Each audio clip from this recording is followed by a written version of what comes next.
Nunca pensé que una llamada de 2 minutos pudiera cambiar el resto de mi vida. Era martes. El sol apenas acariciaba los geranios en mi ventana cuando Brian me llamó. Mi hijo, mi único hijo. Lo noté tenso, como siempre que necesitaba algo. Mamá, ¿podrías enviarnos 500 esta semana? Mason rompió su celular. Y Kelly dice que sin uno no puede estudiar. Gianni fingía sorpresa. Claro que sí, hijo. Le dije que lo haría por transferencia antes del mediodía. Lo de siempre. Pero cuando colgó, no colgó del todo. Escuché el zumbido, esa pausa que solo hace el teléfono cuando la llamada sigue abierta. Y entonces lo oí. La carcajada de Kelly primero. Ligera, burlona. Luego la voz de Brian, esa voz que me arrullaba de bebé, ahora convertida en algo agrio. Te juro que es tan estúpida, que todavía cree que venimos a verla por cariño. Mamá, cajero automático. Retiro sin límite. Las palabras me golpearon como un portazo. Y Mason, mi nieto, se sumó sin dudar. Le das cualquier excusa y te suelta el billete. La vieja vive para sentirse útil. Se rieron los tres. Los tres. Me quedé sentada, el teléfono aún pegado a la oreja, sintiendo cómo mi corazón se deshacía lento, como un terrón de azúcar bajo el agua. De verdad creían que me quedaría callada. Mi mano temblaba, no de miedo, sino de un frío que me subía desde el estómago. Me puse de pie, despacio, como quien no quiere despertar un nido de víboras. Me acerqué al estante de la sala, ese donde guardo los frascos de hierbas con etiquetas escritas a mano.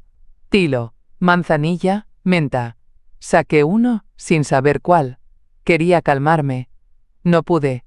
El infusor cayó al suelo con un tintineo hueco. Como yo. Hueca. Yo que lo había dado todo. Todo. 30 años viviendo en esta casa. Cada mueble, cada mancha en la alfombra, tiene una historia. Brian aprendió a caminar junto al sofá. Kelly se maquillaba en mi baño antes de cada entrevista. Y Mason, Dios mío, Mason venía los veranos enteros. ¿Y ahora? Me acerqué al escritorio. Saqué la carpeta donde guardo los recibos bancarios. El último cheque que le mandé fue hace 4 días. Para emergencias escolares, según Kelly. Emergencias. ¿Y yo? No soy yo la emergencia. Me dejé caer en la mecedora junto a la ventana. El sol ya estaba alto. Brillaba igual que siempre. Pero nada. Nada era igual. No lloré. No aún. El llanto vino más tarde, como un huésped maleducado que no avisa. Antes de convertirme en el cajero automático familiar, fui mucho más. Hubo un tiempo en que mi casa olía a mantequilla derretida y a papel viejo. Mis días comenzaban con café de percoladora y el sonido de niños riendo en la acera. Yo era la señora Linda, la bibliotecaria de la escuela del barrio. La que leía cuentos con voz de teatro y tejía suéteres para los bebés de las maestras. Cuando Brian era niño, se quedaba conmigo en la biblioteca hasta que cerraba. Tenía 6 años cuando le enseñé a usar el sistema decimal Dewey. 7 cuando me dijo que quería ser astronauta. Cada sábado le horneaba galletas de avena con pasas y le escondía notitas en su lonchera. Estoy orgullosa de ti. A los 13, tuvo una neumonía fea. Dormí 2 semanas en una silla de hospital, leyendo en voz alta Las aventuras de Tom Sawyer, hasta que se le pasaba la fiebre. No me moví. Ni una noche. Cuando su padre, mi Tomás, murió de un infarto a los 44, me vi sola. Con un niño de secundaria, un seguro de vida que apenas cubría el entierro, y una hipoteca que me quitaba el sueño. Y aún así, saqué adelante a Brian. Tomé un segundo trabajo como archivera nocturna en la biblioteca central. Apenas dormía. Me mantenía con café y migas de esperanza. Cuando llegó el momento de la universidad, no lo dudé. Vendí el anillo de compromiso de Tomás, aquel de oro blanco con la piedra azul que su abuela trajo de Escocia. Brian nunca lo supo. Solo sabía que su matrícula estaba cubierta. Y cuando conoció a Kelly, fui todo sonrisas. Le abrí la puerta con un pastel de durazno y la traté como a una hija. Ella decía que su madre era demasiado crítica, que conmigo se sentía en casa. Me conmovió. Nunca me imaginé que años después la oiría llamarme la vieja crédula. Cuando Mason nació, estaba allí. Tomé una licencia extendida solo para ayudarles. Cambié pañales, preparé papillas, arrullé fiebre y canté nanas. No puedo contar las veces que pospuse mis propios controles médicos para quedarme con Mason cuando tenía moquitos, ni las noches que horneé sus cupcakes escolares cuando Kelly decía estar demasiado agotada. Y sí, también está lo otro. Cuando ellos quisieron comprar su casa, no calificaban para el préstamo. Entonces yo, como tonta feliz, refinancé la mía. $40,000. Te lo devolveremos en menos de un año, mamá. Es solo un empujón inicial. No me devolvieron nada. Ni $1, ni un gracias. Yo seguía diciéndome. Es familia linda. Uno da sin esperar. Pero dar sin esperar no es lo mismo que ser invisible. A veces me siento en la cocina, esa con los azulejos celestes que Tomás eligió, y me pregunto cuándo comenzó a cambiar todo. Tal vez fue cuando Kelly dejó de invitarme a los cumpleaños y solo me pasaba la lista de regalos por mensaje. O cuando Mason, a los 14, me corrigió con desdén. No se dice Nintendo, abuela. Se dice Switch, ni sabes. Mi corazón aún tenía esperanza. Pero mi cuerpo ya lo sabía. Lo sentía en mis manos artríticas, cuando les cocinaba sin que se sentaran a la mesa. Lo sentía en la espalda, al cargar sus bolsas, mientras ellos pasaban de largo al entrar. Fui madre, abuela, cuidadora, fui el pegamento. Y aún así, hoy me doy cuenta, yo era la única tratando de mantener los pedazos unidos. Ahora la casa está demasiado callada. Algunas mañanas me quedo sentada en la cama, escuchando el tic del reloj de pared que compramos en el aniversario 15 con Tomás. Tic, tic, tic. Cada segundo resuena como una gota de lo que ya no tengo. Mi cumpleaños fue el mes pasado. 74 años. Brian no llamó. Ni Mason. Kelly sí mandó un mensaje. 4 palabras. Feliz cumple. Sin novedades. Como quien firma una factura. Yo igual les envié tarjetas para los suyos. Siempre con un billete dentro. Para tus libros, Mason. Para un gusto, Brian. Para un cafecito, Kelly. Aunque sé bien que ni lo leen. A veces cocino como antes, por costumbre. Hice un pastel de limón la semana pasada y lo llevé a su casa, aún tibio, envuelto en una toalla. Me recibió una nota en la puerta. No estamos. Deja lo que sea en el buzón. Lo que sea. Dejé el pastel y nunca supe si lo comieron. Tampoco devolvieron el molde. Me he vuelto una sombra que trae comida y se va. Una señora que manda dinero como si eso comprara afecto.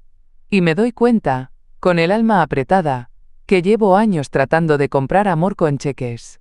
Los domingos, antes me vestía con mi mejor blusa, y esperaba su visita como quien espera un milagro. Ahora, solo me visto por si acaso. Solo por si acaso tocan el timbre. Helen, mi vecina, me ve desde su jardín. A veces me saluda con su taza de café en mano. Yo le sonrío, pero sin mostrar los dientes. No me da vergüenza mi soledad, pero sí la forma en que la alimenté. Tengo un álbum de fotos en la mesa del living. Abierto justo en la página del primer día de escuela de Mason. Yo, agachada, con las manos en sus hombros. Él, de 5 años, con su lonchera de dinosaurios. Me acuerdo que lloró al entrar al aula. Me quedé todo el día en el pasillo, por si quería salir. Ahora cuando le escribo, solo responde con emojis. El silencio me ha enseñado cosas que la costumbre ocultaba. Como ese momento en que dejas de preguntar por qué no te llaman. Y empiezas a preguntarte por qué tú sigues llamando. Me he acostumbrado a comer sola. A veces pongo 2 cubiertos igual, como si el acto de hacerlo invocara compañía. No la trae, claro. Pero calma la ansiedad de los cubiertos vacíos. Mis noches son largas. Me siento en el sofá con mi taza de manzanilla, esa que siempre me ayudó a dormir. A veces giro mi anillo de bodas, ya flojo en mi dedo. No por delgadez, sino por la pérdida. El amor, cuando se enfría, también encoge. En los cajones tengo dibujos de Mason, todavía con crayones. Uno dice, Abu, te amo hasta el sol. Ahora ni me responde los mensajes. Yo solía pensar que si daba más, querrían quedarse. Pero resulta que dar sin límites solo enseña a otros a irse sin culpa. Ahora lo sé. Las primeras señales estaban ahí. Siempre estuvieron. Solo que yo no quería verlas. Empezaron pequeñas, como grietas invisibles en una taza favorita. Una palabra descuidada, una mirada fugaz, Un olvido que dolía más de lo que debía. Recuerdo una tarde de marzo, no hace tanto, cuando Brian me llamó con voz apurada. Mamá, necesito que transfieras $1.200 hoy. Es por Mason, necesita una laptop para el colegio. Yo, sin preguntar, dije que sí. No porque no supiera que algo andaba mal, sino porque mi impulso era siempre el mismo, resolver. Pero esa misma noche, mientras buscaba mi cartera para la tarjeta, abrí sin querer un mensaje de voz reenviado por Kelly. No te preocupes, le decimos que es para Mason. Con eso cae redondita. Me quedé mirando la pantalla, como si mis ojos pudieran cambiar el contenido del mensaje. Lo escuché 3 veces. 3. La rabia se sentó detrás de mis molares, muda, vibrante. Pero no dije nada. Ni entonces ni después. Pensé. Quizás fue un malentendido. Esa palabra, quizás, me costó miles de dólares a lo largo de los años. Otro día, estaba en la fila del banco y vi una solicitud de Venmo, $50, para cena con amigos, de parte de Mason. Al principio me sonreí. Pensé que era bonito que me considerara. Pero cuando le escribí para preguntarle cómo le había ido, no respondió.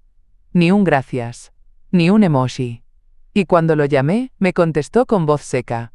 Abuela. No es gran cosa. Solo era algo entre amigos. ¿Por qué todo tiene que ser tan serio contigo? Me colgó sin esperar respuesta. Otra vez.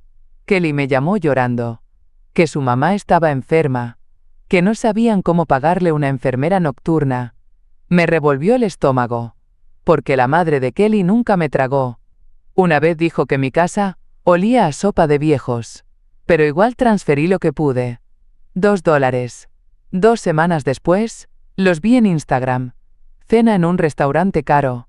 Mason posaba con un plato de sushi más grande que su cabeza.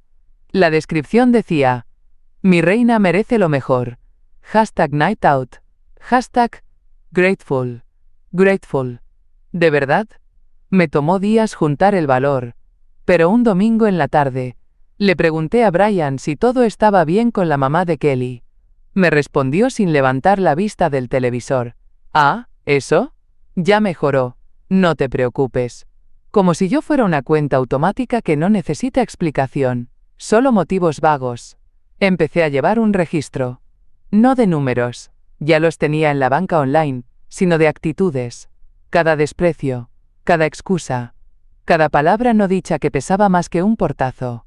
Brian ya no llamaba para contarme de su vida. Solo llamaba cuando vencía una factura. Kelly evitaba mis ojos en reuniones familiares.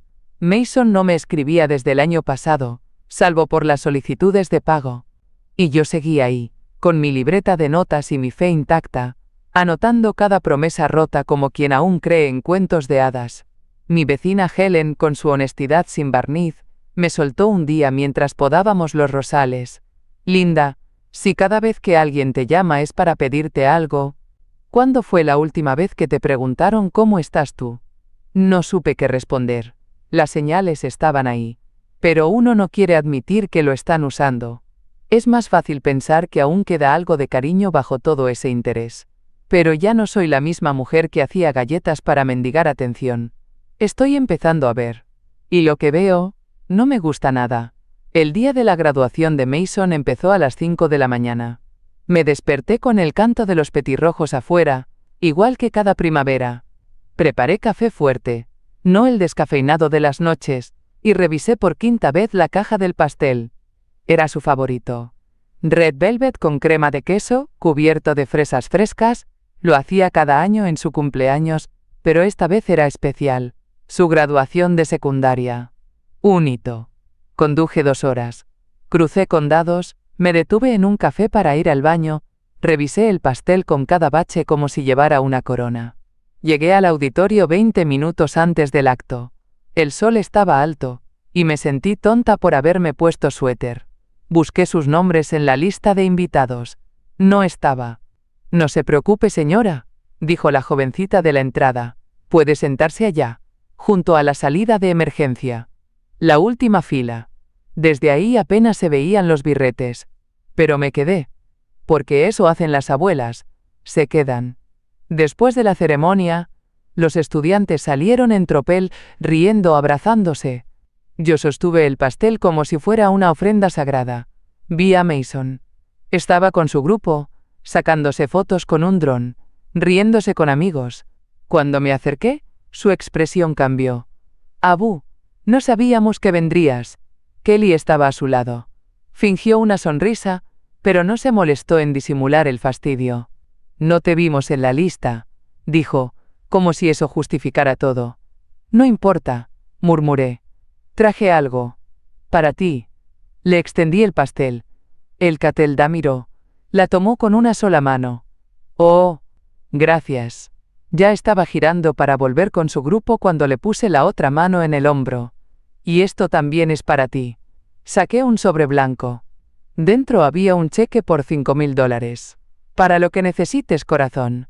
Empieza esta etapa sin preocupaciones. Su mirada se detuvo un segundo. Gracias, Abu. Pero lo dijo como quien dice, pásame la sal. Kelly se acercó rápido y tomó el sobre sin disimulo. Lo pondremos en su cuenta hoy mismo. Y eso fue todo. Ni una foto conmigo. Ni un, vamos a cenar juntos. Solo un gracias hueco y la espalda. Los vi alejarse, abrazados entre ellos, sin una mirada atrás. Me quedé allí, junto al basurero del estacionamiento, viendo cómo otros abuelos posaban para fotos, sostenían ramos de flores, recibían abrazos. A mí solo me quedaba el molde vacío del pastel. Y el eco del gracias más frío que he escuchado. Conduje de regreso en silencio. Ni radio. Ni llamadas. Solo el zumbido del auto y el susurro interno que empezaba a cambiar de tono. Antes decía, aguanta, linda. Solo están ocupados. Esa noche, por primera vez, dijo, esto no es amor. Esto es uso. Me metí en la ducha con la ropa aún puesta. El agua caliente no alcanzó a derretir el hielo en mi pecho. Miré mis manos. Esas manos que alguna vez lo sostuvieron cuando tenía fiebre, que amasaron su primer pan de banana, que tejieron su manta de bebé. Y todo para esto. No lloré. No esa noche. Solo me dormí con el anillo de bodas en la mano. Y el alma hecha jirones. Esa noche volví a escuchar la llamada. No por accidente. No porque el teléfono siguiera conectado. Esta vez, lo busqué a propósito. En mi registro de llamadas ahí estaba. Brian, 4:17 de la madrugada minutos. Reproduje el audio. Me senté en la mecedora. Y lo escuché todo, otra vez. Se lo creyó. Dijo Brian entre risas. Kelly soltó una carcajada nasal. La pobre cree que todavía importa. Y luego Mason. Mason. La vieja se emociona con cualquier cosa. Le decimos te queremos y ya suelta un cheque. Más risas. Como si el cariño fuera un cebo. Como si yo fuera una tonta coleccionando migajas con la esperanza de que algún día me inviten a la mesa. Volví a reproducirlo. Porque a veces una herida necesita tocar fondo para empezar a sanar. Tercera vez. Kelly, burlona. Solo hay que sonreír. Sonreír y firmar el sobre. Brian. Es más fácil que pedir un préstamo. Cuarta vez. Mi rabia vibraba detrás de mis molares. Me froté el pulgar artrítico, el que solía dolerme cuando el clima cambiaba. Esta vez dolía aunque hiciera calor. ¿Qué había sido yo para ellos? Una madre. Una abuela. Un cajero automático con voz dulce. Cerré los ojos, y me permití sentirlo todo. El desprecio. La humillación. La vergüenza de haberme engañado tanto tiempo. Vi mi reflejo en el vidrio oscuro de la ventana. No la linda que horneaba galletas. No la que leía cuentos con voces. No la que refinanció su casa. Vi a una mujer que había sido invisible en su propia familia. Y lo entendí de golpe. No era que ya no me amaban. Es que nunca supieron cómo. Me levanté con una claridad que no había sentido en años. Fui al cajón del escritorio. Saqué una carpeta azul. En ella tenía todos los comprobantes de transferencias, los recibos, los cheques cobrados, los SUME con acento agudo. 1, 2, 3 veces para estar segura. $75,432. 8 años. Más de 9.000 al año. Casi 800 al mes. Una renta. Una vida. Mi retiro. Y ni una palabra de agradecimiento. Saqué la carpeta y la puse sobre la mesa, justo al lado de la foto de Mason con su toga. La miré largo rato. Luego, la di vuelta. No quería ver esa sonrisa falsa. No después de lo que había oído. La grabación aún seguía disponible. Podría haberla reenviado. Podría haberlos confrontado con pruebas, con rabia, con todo el dolor contenido. Pero no lo hice. No necesitaba que se disculparan. No necesitaba que mintieran otra vez. Solo necesitaba salir de ahí. De ese papel. De ese rol. Era hora de convertirme en alguien más. No por ellos. Por mí. No hice escándalo. No lloré frente a ellos. No envié mensajes ni lancé acusaciones. Me levanté esa mañana como siempre. Té con limón. Diario en la mano. Bata de algodón. Pero dentro de mí algo ya no estaba en su sitio. O mejor dicho, algo finalmente se había recolocado. Fui directo al mueble del pasillo. Ahí guardo el viejo libro de cuentas de Tomás. Nunca dejó de usarse, aunque ahora solo yo lo tocaba. En una página escribí en letras grandes, con tinta negra. Último cheque. Fecha. Ayer. Monto. $5. Beneficiario, la deslealtad. Lo cerré con un clic que sonó como un punto final. Y me puse en marcha. Primero abrí el chat familiar. El de los memes insípidos, las listas de regalos y los mensajes vacíos. Toqué el botón de salir del grupo. El sistema me preguntó si estaba segura. Sonreí. Nunca lo estuve más. Después entré a la aplicación del banco. Tenía 2 cuentas conjuntas. Una con Brian, otra que usaba Kelly, para hacerme transferencias más fáciles. Cerré ambas. Luego, llamé a mi gerente en persona. Le pedí que revocara toda autorización que no fuera exclusivamente mía. Puse alertas, claves adicionales, notificaciones de cada movimiento. ¿Desea asignar beneficiarios? No todavía, le dije. Primero necesito hacer limpieza. Corté el acceso como quien corta el oxígeno de un parásito. De vuelta en casa, fui a la habitación de huéspedes, la que una vez decoré para Mason. Ahí dormían cuando no tenían tiempo para manejar de regreso. Ahora solo quedaban una colcha arrugada y una caja con revistas viejas. Abrí la caja. Encontré un marco con una foto mía y Brian de niño, ambos cubiertos de harina. La tomé en mis manos. Por un momento pensé en quedármela. Pero no. La coloqué con delicadeza dentro de una bolsa de papel marrón, junto con algunos libros que les presté y nunca devolvieron. Llevé la bolsa al coche. La dejé en su porche sin tocar el timbre. No se merecían una nota. Ya en mi cocina, preparé algo distinto. No una cena para los demás. No un pastel con dedicatoria. Una sopa de lentejas, con pan de maíz caliente. Solo para mí. Me senté en mi silla junto a la ventana, con mi cuaderno de crucigramas, y tomé el primer bocado con manos aún temblorosas. Era libertad. Caliente. Simple. Salada. Sabía a principio. Y por primera vez en años, me dormí sin el celular en la mesita de noche. Porque esa noche no esperaba llamadas. Y tampoco las necesitaba. Me desperté en una cama que no era la mía. La lámpara tenía una bombilla cálida, de esas que hacen que todo se vea menos triste.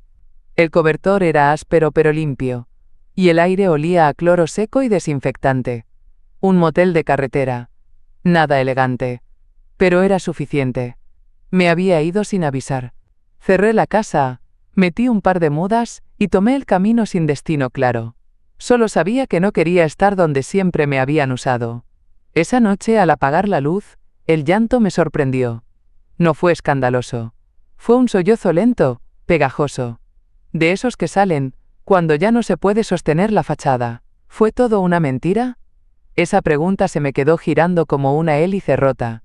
Me vi a mí misma en Navidad, envolviendo regalos con cinta dorada, esperando su llegada que siempre era un poco tarde. En cada graduación, cada cita médica, cada lonchera empacada con cuidado. Todo por gente que me veía como una carga útil. Me acurruqué en la cama, apretando contra el pecho la bufanda de lana que tejí un invierno para Mason. Todavía olía a lavanda. Recordé cómo se reía cuando le hacía voces de personajes, cómo me tomaba de la mano con esos deditos pegajosos. Y me pregunté si todo eso había desaparecido, o si simplemente nunca importó. No dormí mucho. Desperté antes de que clareara, con los huesos acartonados por el colchón barato. Me preparé café en la maquinita del lobby, ese sabor a plástico que no quise endulzar. Llevaba una libreta en la bolsa. Tomás me enseñó que cuando la cabeza duele, escribir suelta la presión. Así que escribí. Brian me pidió dinero por primera vez cuando Mason tenía 3. Kelly me pidió que pagara el jardín de infancia. Refinancié la casa en 2014. Escribí y escribí, llenando páginas con cifras, años, motivos. Una cronología del olvido bien educado. Una bitácora de cómo una madre fue troceando su retiro a cambio de migajas. Al final del cuaderno, hice la suma. $75.432.19. Me quedé mirando ese número. No por la cantidad, sino por lo que representaba. No eran solo dólares. Era el precio de la dignidad que regalé. El costo de la esperanza repetida. El monto exacto de lo que me pagaron por ser útil, pero no querida. Me senté junto a la ventana del motel con mi café rancio, mirando los autos pasar. Y me dije, esto no se repite. Esto se rompe aquí, porque si una madre no se protege de quienes dicen amarla, entonces ¿quién lo hará? Volví a casa 2 días después. No por nostalgia.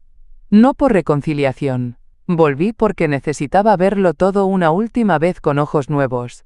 Entré y el silencio me golpeó con una frialdad distinta. Ya no era soledad. Era claridad.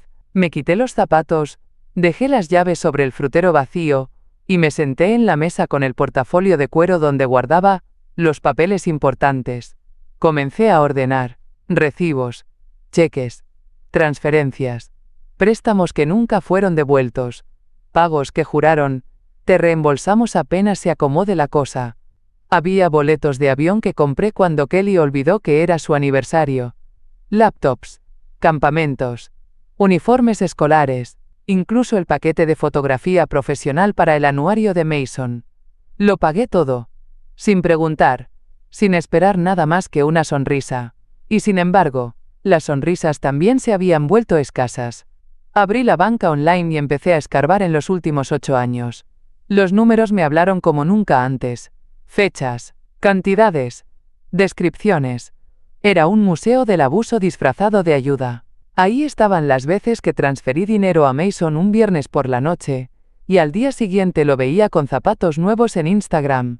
Ahí estaban los $200 mensuales que envié durante 5 años para cubrir terapias que nunca existieron. Me di cuenta de que el patrón era más claro que el papel de las facturas. Daban excusas, yo resolvía, ellos callaban. Y cuando no callaban mentían. No una vez, no por error, sino sistemáticamente. Un sistema que yo misma ayudé a montar. Fue entonces cuando entendí. Realmente entendí. No fui víctima solo de su desinterés. Fui cómplice de mi propia explotación. Porque cada vez que ponía la excusa en lugar de poner el límite, les enseñaba a pedirme más. Cada vez que toleré la desidia con una sonrisa, les confirmé que yo estaba ahí para dar, siempre dar. No puse precio a mi tiempo, ni a mi amor. Así que ellos tampoco lo hicieron.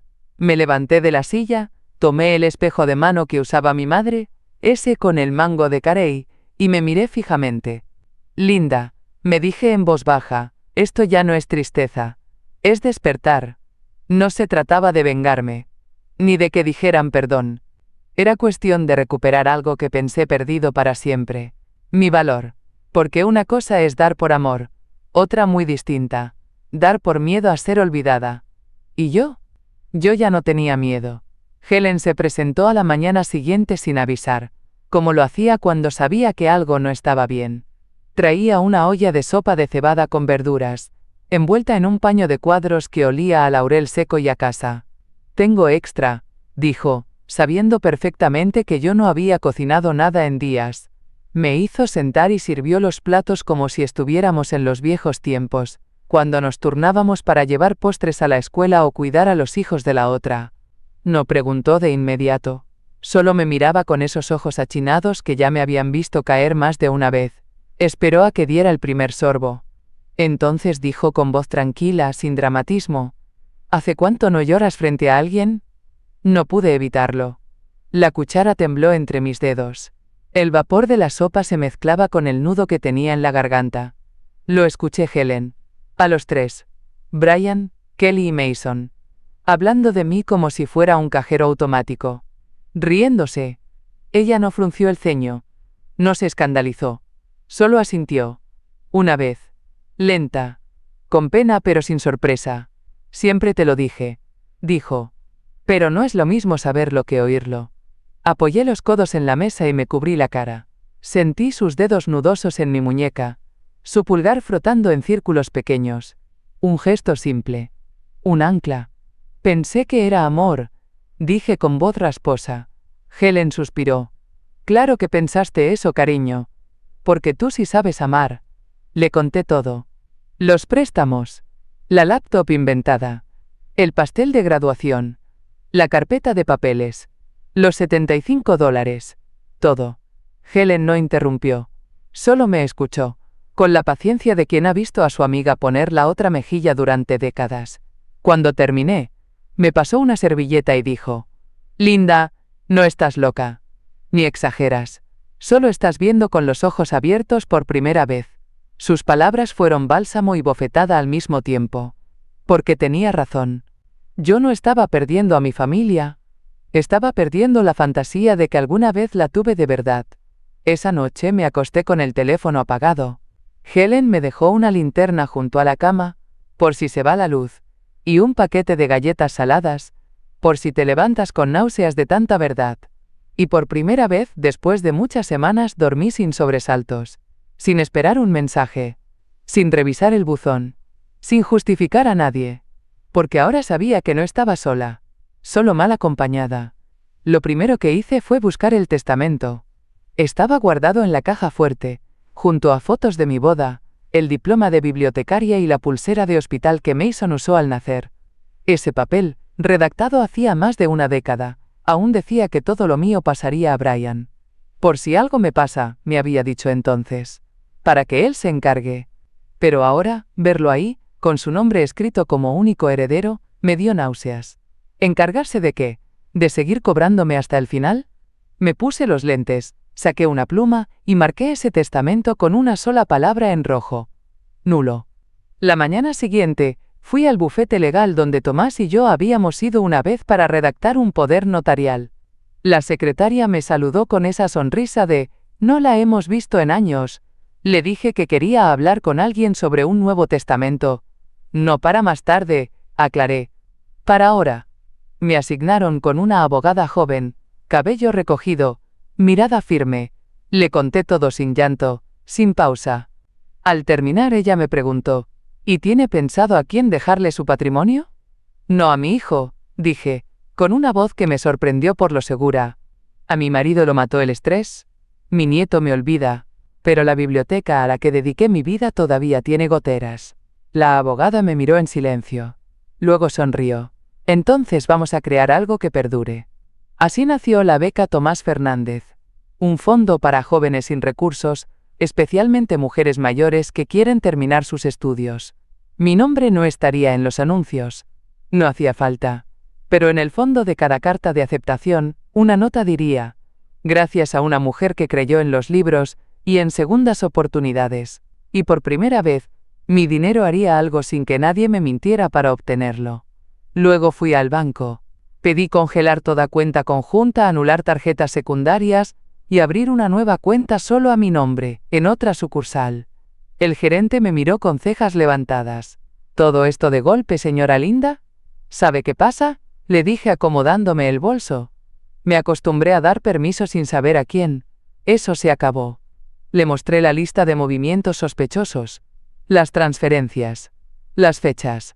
¿Sabe qué es esto?, le pregunté. Una mujer despertando. Esa noche, escribí una carta. No para enviarla. Para leerla en voz alta, y luego quemarla. Brian. Ya no soy la madre que dice sí, porque tiene miedo de quedarse sola. Tú me enseñaste mi valor al ponérmelo en descuento. Kelly. Nunca fuiste hija mía. Mason. Fuiste mi sol. Pero hasta el sol puede volverse sombra si no se le cuida. Desde ahora, la puerta está cerrada. No con llave. Con dignidad. La quemé en el fregadero de la cocina. Las cenizas se fueron por el desagüe junto con los años de silencios acumulados. El plan estaba hecho. Y yo, por fin también. El teléfono empezó a sonar 3 días después. Primero fue Brian. El número no aparecía como siempre. Él había cambiado algo. Tal vez un nuevo número. O un teléfono prestado. Pero la voz seguía siendo la misma. Mamá, ¿estás bien? Me llegó una alerta del banco. Algo de acceso restringido. Seguro fue un error. Llámame apenas puedas, ¿sí? No respondí, porque los errores ya los había cometido yo. Por años. Después vino Kelly. Un mensaje de voz. Esta vez entrecortado. Voz llorosa. Forzada. Linda. Lo sentimos si algo que dijimos se malinterpretó. A veces uno dice tonterías, ya sabes, en broma. Te queremos mucho. ¿Podrías responder? Por favor. Me quedé sentada, girando el anillo de bodas en el dedo. Recordé cuando ella decía que yo era la mejor suegra del mundo. La misma que me dejó en la última fila de la graduación. Y luego, Mason. Un simple texto. Abuela, ¿qué está pasando? Papá y mamá están raros. Solo quiero saber si estás bien. Ese fue el que me dolió. Porque por un instante, me tentó. Por un segundo, pensé en responder con un «Estoy bien, corazón». Pero no lo hice. Porque bien, era no repetir el ciclo. Y Mason ya no era un niño. Si su amor dependía del dinero que le daba, entonces no era amor. Era costumbre. Y las costumbres, como los testamentos, se pueden cambiar. Esa noche, Helen vino con una botella de sidra. Para celebrar que no les diste el gusto de una explicación, dijo brindando con una copa de plástico. Nos reímos como hacía años no lo hacíamos. Nos servimos sopa caliente y jugamos Scrabble hasta medianoche. Cuando Helen se fue, me quedé mirando la puerta cerrada. Y no sentí soledad. Sentí paz. El cuarto día fue distinto. El timbre sonó. Fuerte. 2 veces. Y luego una voz que conocía bien. Mamá. Sé que estás ahí. Solo quiero hablar. Era Brian. Lo vi por la mirilla. Tenía el cabello despeinado, como cuando era niño, y corría por la casa después de una siesta. No abrí. No H, A, B, L, E, con acento agudo. Solo me apoyé contra la puerta, la espalda recta, y lo escuché decir con tono tenso. Ya sé que hiciste algo con el testamento. ¿Y lo de la beca? ¿De verdad, mamá? ¿Vas a dárselo todo a extraños? Eso fue lo que eligió decirme. No te extraño. No te fallé. Solo eso. Extraños. No sabía que esos jóvenes serían más míos que él jamás fue. Porque ellos nunca me pidieron nada. Y yo decidí darles todo. El 5.º día. Todo fue silencio. Y supe que por fin me habían soltado. O tal vez fui yo quien se soltó primero. Pasaron 3 meses. 3 meses sin llamadas. Sin mensajes. Sin «necesitamos hablar». El vacío fue ensordecedor al principio. Luego se volvió música suave. Me dediqué a cosas que antes siempre dejaba para cuando tuviera tiempo. Pinté la reja del jardín. Cambié las cortinas del cuarto de huéspedes. Aprendí a hacer pan sin máquina. Y cada noche, escribía en mi diario una frase. Hoy tampoco me arrepentí. Pero entonces, un sábado por la mañana, lo vi. Un auto estacionado frente a mi casa. El mismo color. Las mismas placas. Y luego, el golpe suave de nudillos en mi puerta. Me tomó un segundo respirar. Otro más para alisar mi blusa. Abrí. Ahí estaba Brian. Más flaco. Ojeroso. Los hombros caídos. Pero los ojos. Aún con ese destello de orgullo herido. Mamá. Mi nombre en su voz ya no me sonaba familiar. Nos quedamos ahí. Uno frente al otro. Con el umbral de por medio. No he venido a pelear, dijo. Solo quiero entender. No dije nada. Esperé. Él bajó la mirada, incómodo. ¿De verdad nos cortaste así? ¿A tu familia? Levanté la vista, directa. No. Me cortaron ustedes cuando decidieron que solo valía por lo que daba. Fue un error. Dijo, rápido. Un mal chiste. No sabíamos que estabas en la línea. Ah, claro. Me crucé de brazos. Si no me hubieran escuchado, ¿seguiría todo igual? Me miró. Tragó saliva. Yo. Solo quiero que esto vuelva a ser como antes. Incliné la cabeza suavemente. ¿Antes de que me llamaras cajero automático? ¿Antes de las mentiras, los engaños, las risas a mis espaldas? Brian alzó las manos frustrado. Eres mi madre. Tienes que entender que estábamos estresados. Y tú tienes que entender, le dije con calma gélida, que yo no estoy en venta. Silencio. Él respiró hondo, como si aún esperara que yo lo abrazara, lo perdonara, le ofreciera sopa caliente y un cheque. Pero no lo hice. Aprendí algo, Brian, que a veces hay que cerrar la puerta para dejar de sangrar. Puso una mano en el marco, como para detenerme. Mamá, te enseñé lo que era el amor, le dije. Y tú me enseñaste cuánto valía para ti. Gracias por esa lección. Y cerré la puerta. Sin gritos. Sin lágrimas. Solo un clic suave. Definitivo. Me apoyé contra la madera y exhalé. No era alegría. No era triunfo. Era dignidad. Y eso, querida, no tiene precio.